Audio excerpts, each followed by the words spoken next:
This is Matt from MGMT Boston, and on this episode of Lantern, we have Ryan Lucht, a marketing leader at Eppo, a really cool experimentation software platform that spans pretty much coast to coast from this point. Sure. So we're going to talk about what he's building there, what he's seeing in Boston as it relates to data and experimentation, and we're going to go from there. Ryan, thank you for joining us. Thank you for coming to my office. It's beautiful. First and foremost, what have you learned, and really, like, what are you working on at Eppo, and what does this startup actually do?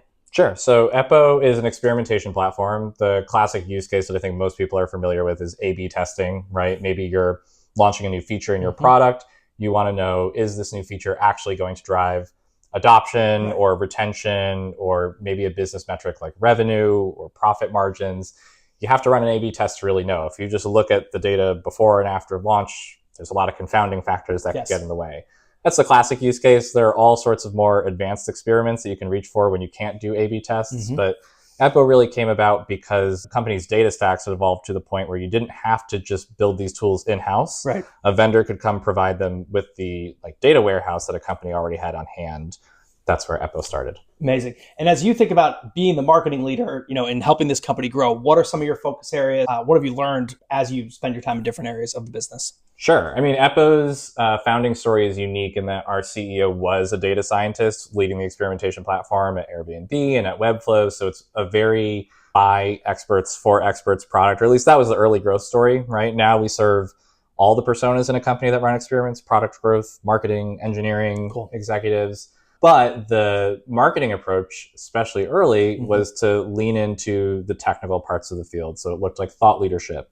It looked like attending academic conferences, not big industry trade shows maybe, and really leaning into a very consultative approach to marketing, very much like you would as a professional services firm. We wanted to be a trusted advisor to data teams and not just a software vendor. Yeah. And as you think about, being in one of the centers of academia, data and experimentation, what are some of the things you've learned running around Boston, building brand, and building a marketing team here that benefits a much wider audience beyond? Yeah, I think Boston is uniquely strong in the bench of data talent that we have in this city. I think I can say that because I've run events or gone to conferences in New York, in San Francisco, in the UK, speaking in Berlin coming up. Nice. Boston really stands out, right? It's strong. And, we have a lot of Eppo customers in Boston, or just folks that I've met out and around town, like the teams at Whoop and DraftKings and Wayfair, the Boston office of Chewy. They're doing great work. We can even go back historically.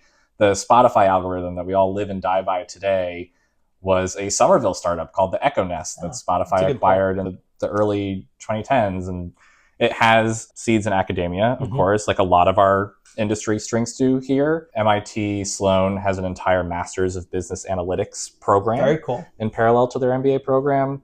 Harvard Business School teaches a required first-year course called Data Science for Managers to all MBA students. There's a lot of researchers in academia working on experimentation problems at MIT, at Harvard. Too many names to name, but you know who you are if you're watching this, and I appreciate you greatly. But it does make me wonder, if Boston is a uniquely advantageous city for the next wave of startups that are going to keep building out the data stack.